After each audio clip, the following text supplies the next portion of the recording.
కూలంకుషంగా అర్థమైంది. ఓకే, స్పష్టంగా అర్థమైంది. ఏమని 17 సంవత్సరాలు 17 నెలల్లో కనీసం రైతులతో కలవని ముఖ్యమంత్రి ఏం ముఖ్యమంత్రి అండి? ఎందుకోసం వచ్చావు నువ్వు? అంతకుముందు రోజు పోయారు ప్రతి మీటింగ్ లో.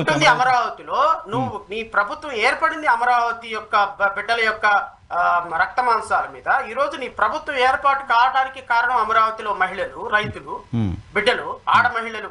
సార్ నాకు తెలిసి నిజంగా నేను చాలా సీరియస్ గా చెప్తున్నాను నరసింహరావు గారు, అసలు ఒక 1700 రోజులు ఇళ్లలో పొయ్యి వెలగలేదు సార్ ఆడవాళ్ళకైతే. పొయ్యి దగ్గర ఆడవాళ్ళు లేరు, మగాళ్ళు అంటుండారు సార్, మగవాళ్ళు అంటుండారు. నిజంగా నిజాయితీగా చెప్తున్నా, ఏ కమ్యూనిటీ అనేది నాకు సంబంధం లేదు. రైతు అనేవాడు ఒకే ఒక కమ్యూనిటీ సార్, నాకు అన్నం పెట్టే రైతు. వాళ్ళ కమ్మ, రెడ్డ, ఇంకోళ్ళ నేను మాట్లాడు. ప్రతిరోజు నేను ఎన్ని బాధలున్నా, ఎన్ని కష్టాలున్నా, ఎన్ని కోర్టులో కేసులున్నా సాయంత్రానికి అమరావతి రైతుల కోసం మాట్లాడేవాడు. 1700 రోజులు మహిళల యొక్క కష్టంతో ఏర్పడిన ప్రభుత్వం ఇది. నువ్వు వాళ్ళని పిలిచి నువ్వు గౌరవించుకోకపోతే ఇంక దేనికోసం నువ్వు ఉంది? అదే కదా. సిఆర్డిఏ కమిషనర్ రైతులు వెళ్తే నవ్వుతాడంట, అవహేళనగా చూస్తున్నాడంట. అవహేళనగా ఎవరికి ఇచ్చారు భూములు, ఎవరిని అడుగుతున్నారా, వెళ్ళి అడగండి పోండి అంటాడంట. 3 నెలల క్రితం కలిసిన మినిస్టర్ ఈ రోజు వరకు దిక్కు దేవానం లేదంట. నారా లోకేష్ అసలు మాట్లాడు, చంద్రబాబు నాయుడు అసలు మాట్లాడు, సృజనా చౌదరి అసలు మాట్లాడు. వీళ్ళందరూ ఈ అమరావతిని అడ్డమెట్టుగా అధికారంలోకి వచ్చిన దుర్మార్గులు వీళ్ళంతా. ఆడపిల్లకి కంట కన్నీరు ఒలిపితే నేను వస్తానన్నాడు పవన్ కళ్యాణ్. అమరావతి రైతుల గురించి ఎందుకు మాట్లాడు? అదే కదా, ప్రభుత్వంలో లేవా? సో కాబట్టి ఇవన్నీ బోటకాలు నరసింహరావు గారు. రాష్ట్ర ప్రభుత్వం అమరావతి రైతులు అమరావతిని ఫిక్స్ చేయకపోతే, అమరావతిని లీగల్ గా ఫిక్స్ అయిపోతే, అమరావతి రైతుల రీకాన్స్టిట్యూటెడ్ ఫ్లాట్స్ ఇవ్వకపోతే, అమరావతి రైతులకు ఇస్తానన్నటువంటి అంశాలు చేస్తానన్నటువంటివి ప్రతి ఒక్కటి నిర్వర్తించకపోతే ఈ రాష్ట్ర ప్రభుత్వం కుప్ప కూలిపోవడం కాదు. సో ఏంటి సార్, అమరావతి రైతుల్లో మీకు రెగ్యులర్గా టచ్లో ఉండే వాళ్ళు ఉంటారు, మీరు మాట్లాడుతూ ఉంటారు, ఆ ప్రాంతానికి వెళ్తుంటారు, వాళ్ళ పట్ల కన్సర్న్ చూపిస్తుంటారు.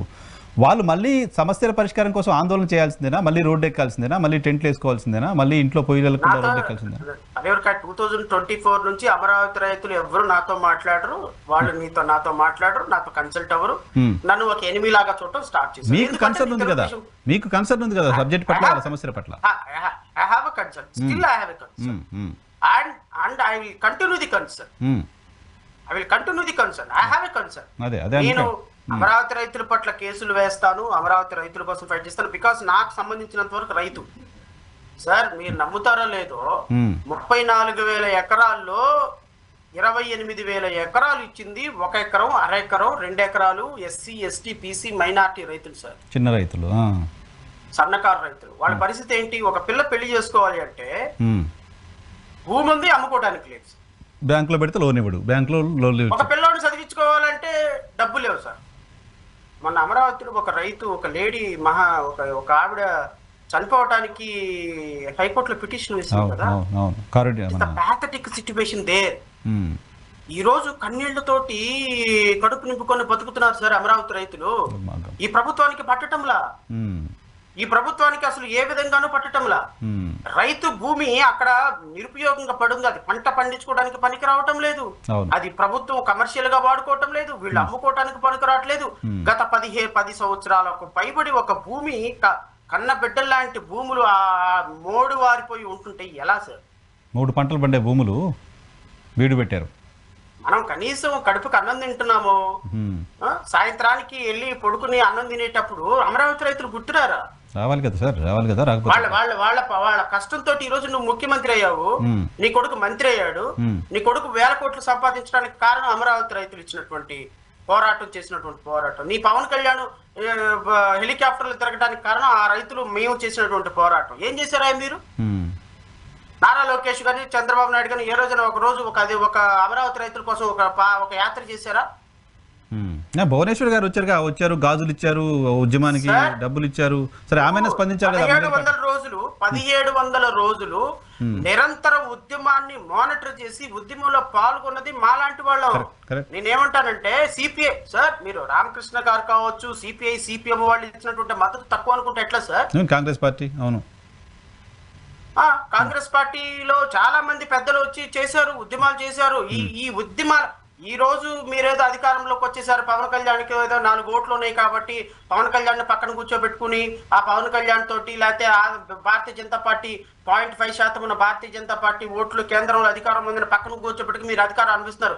రేపొద్దున గుర్తుపెట్టుకోండి, మీ అధికారం ఊడిన తర్వాత కనీసం పిలిచి ఒక గ్లాసు మంచినీళ్ళు ఇచ్చే దిక్కు కూడా ఉండదు ఆంధ్రప్రదేశ్ రాష్ట్రంలో. వీళ్ళకి బట్ రైతును అన్యాయం చేస్తే, రైతు కష్టం మీద మీరు బతికి ఈ రోజు రైతులు మీరు రోడ్డు మీద పడేస్తే how unfortunate it is.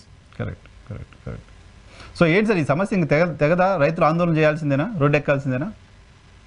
Sir నేను అనుకోవటం ఈ 35,000 ఎకరాలు తీసుకున్నటువంటి 28,000 మంది రైతులు ఎవరైతే ఉన్నారో వీళ్ళకి యుద్ధ ప్రాతిపాదికన రీకాన్స్ట్రక్టెడ్ ఫ్లాట్స్ విత్ డెవలప్మెంట్ తోటి వాళ్ళకి sanitation, road facility, lighting facility తోటి ఇవ్వాలి. ఇది ఫస్ట్ డిమాండ్. ఈ డిమాండ్ వాళ్ళు నిర్వర్తించుకోకపోతే రాబోయే కాలంలో అదిగో ఇదిగో అని చెప్పేసి వీళ్ళక ప్రయారిటీ ఇష్యూస్ ఇవి కావు. నాకు ఉన్న ప్రాథమికమైనటువంటి సమాచారం 2028లో ఇక మిళ్ళి మేము రాము అనేటువంటి ఒక ప్రాథమికమైన సమాచారం వాళ్ళ దగ్గర ఉంది. ఎందుకంటే వాళ్ళు గ్రౌండ్స్ రూట్ లెవెల్లో వాళ్ళు సర్వే చేయించుకున్నప్పుడు ఇంచుమించుగా 100 మంది ఎమ్మెల్యేలు ఇప్పటికిప్పుడు ఎలక్షన్ పెడితే ఓడిపోతారు. 21 మంది ఎమ్మెల్యేలు ఎక్సెప్ట్ పవన్ కళ్యాణ్ తప్ప 20 మంది ఎమ్మెల్యేలు ఓడిపోతారు వాళ్ళ దగ్గర ఉన్న సర్వే రిపోర్ట్ ప్రకారం. అందుకని పవన్ కళ్యాణ్ కూడా పరిపాలనలో ఏ విధమైన యాక్టివ్ గా ఉండే పరిస్థితి చూపేది. వీలైనంత వరకు ఎంతవరకు దొరికితే అంతవరకు పార్టీ అకౌంట్ లో వేసుకొని వీలైనంత వరకు ఎంతవరకు అవసరమైతే అంతవరకు పార్టీకి సంబంధించిన ప్రభుత్వానికి సంబంధించిన ప్రభుత్వ భూములన్నీ అమ్మేసేసి వీలైనంత వరకు రాష్ట్రంలోకి పెట్టుబడి పెట్టడానికి వచ్చే వాళ్ళు ఎవరైనా ఉన్నారు అంటే వాళ్ళ దగ్గర నుంచి పర్సంటేజ్ తీసుకొని ఈ రోజు సాయంత్రానికి ఎంత కలెక్షన్ వచ్చింది అని లెక్కేసుకోవటానికి మాత్రం ప్రాధాన్యత ఇస్తున్నారు తెలుగుదేశం పార్టీలో ఉన్నటువంటి పెద్దలు. ఎందుకు అంటే చాలా భయంకరంగా ఉంది మీరు చెప్తున్నాయి అని చూస్తే ఆంధ్రప్రదేశ్ రాష్ట్రం. నేను భయంకరంగా ఉంది అంటున్నారు కదా, ఒక్కసారి మీరు రాత్రి డిబేట్ చూడండి, అమరావతి రైతులు చెప్పిన డిబేట్ చూడండి, ఇంకెవరి తొద్దు. అమరావతి రైతులు సాయంత్రానికి సిఆర్డిఏ అధికారులు గోతాల్లో డబ్బులు వేసుకుని వెళ్ళిపోతున్నారండి, మేము ఏం సమాధానం చెప్పాలి, ఎవరికి చెప్పుకోవాలి మా బాధను అంటున్నారు వాళ్ళు. ప్రభుత్వానికి అమరావతి కంటే ప్రయారిటీ ఐటమే లేదు కదా. 5 ఏళ్ళు ప్రభుత్వ పార్టీ నడిచిన తీరు చూసినా, ఎలక్షన్లో అమరావతి రైతుల గురించి మాట్లాడింది చూసినా అంతకంటే ప్రయారిటీ ఉండకూడదు కదా సార్. నేను అదే సార్, ఇప్పుడు వీళ్ళు పోలీస్ ఆఫీసర్స్ పోస్టింగ్లో డబ్బులు, ఆంధ్రప్రదేశ్ డెవలప్మెంట్ యాక్టివిటీస్లో డబ్బులు, ఇప్పుడు మీరు గత 17 నెలల్లో అంటే 17 నెలల్లో ఒక సంవత్సరం కనీసం allotment of land to any company was not done. Last 4 months లో జరిగిన allotment 40,000 acres. 40,000 government land was given to different companies. అంటే ఈ 2 months లో జరిగింది. అంటే లాస్ట్ 6 months లో మీరు తీసుకుంటే అప్రాక్సిమేట్ గా 54,000 రమారన్ subject to correction 54,000 acres of government lands were alienated by for a cost to cost. ఇప్పుడు నరసింహారావు గారు వచ్చి ఇదిగో సార్ నేను ఒక టీవీ పెడుతున్నాను విజయవాడలో, నాకు ఒక 10 ఎకరాలు కావాలి. ఎంత ఎకరం మీరు అంత ఇస్తారు సార్? 10 ఎకరాలు 10 లక్షలు, ఒక్కొక్క ఎకరం 1 కోటి రూపాయలు.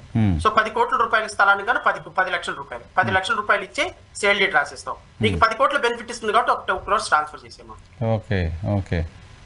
సో మీరు ఇక్కడ ఎస్టాబ్లిష్మెంట్ పెడతారో పెట్టరో ఎవరికి తెలియదు. 10 ఎకరాల ల్యాండ్ మీకు ట్రాన్స్ఫర్ అయిపోతుంది మీ ఆర్గనైజేషన్. భూ కేటాయింపులో క్విడ్ ప్రోకో ఉంది.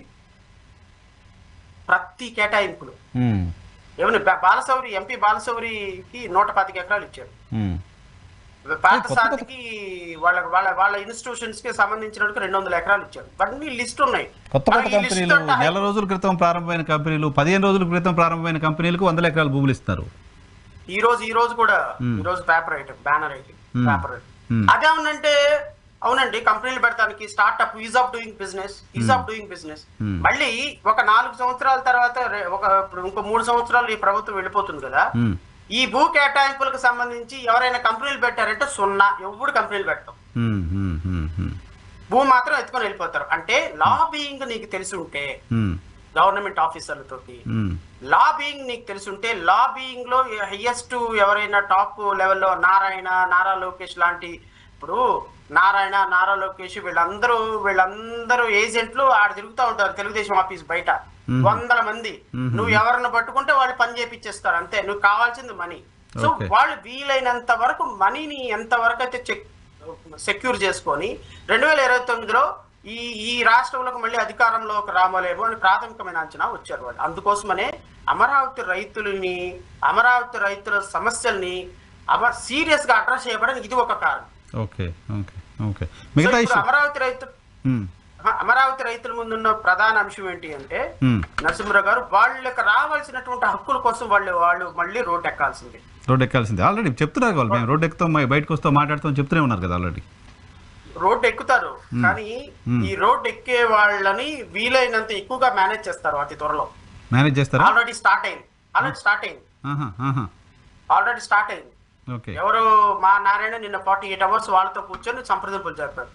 నాయకుల్ని మేనేజ్ చేస్తే చాలు, మిగతా ప్రజలకి రోడ్డు ఎక్కే పరిస్థితి ఉండదు. 28,000 మంది రైతుల్లో ఏ రైతు ఎవరైనా లీడ్ చేస్తే వెళ్తాడు తప్ప రైతులు స్వచ్ఛందంగా రోడ్డు ఎక్కలేరు కదా. సో నాకు తెలిసినంత వరకు ఈ ఉద్యమంలో నేను నాయకులను కూడా కోరేది ఏంటి అంటే, మీరు మీ స్వార్థాల కోసం చూసుకోకుండా నిజమైనటువంటి ఈ రీకాన్స్టిట్యూటెడ్ ఫ్లాట్స్ లాస్ట్ మ్యాన్ వరకు వచ్చేంత వరకు మీరు ఫైట్ చేయాలి కదా. We are with you. ప్రభుత్వాలు మోసం చేసి ఉద్యమ నాయకులు మోసం చేసి ఇంకెవరు న్యాయం